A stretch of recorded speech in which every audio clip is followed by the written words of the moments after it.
പറടാ, എവിടെ നീ എവിടാ? പറഞ്ഞില്ലേ ഇങ്ങോട്ട്?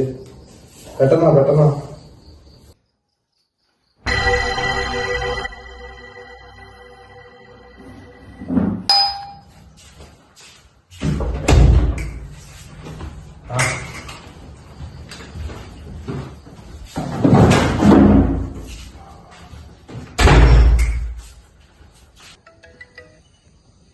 ഹലോ, ഇവിടെ ആളിയാ? വണ്ടി വഴിയിലാടാ, അതാ വരുന്ന ഒരു 5 മിനിറ്റ്. ആശിക്കതാ ഇവിടെ വന്നിരിക്കുന്നത്. നീ പെട്ടെന്ന് വന്നേ. ആശിക ഇവിടെ ഉണ്ട്, ഞാൻ കൊടുക്കാം. അവിടെ ആശിക എന്നാടാ? പറയടാ. കട്ടായ?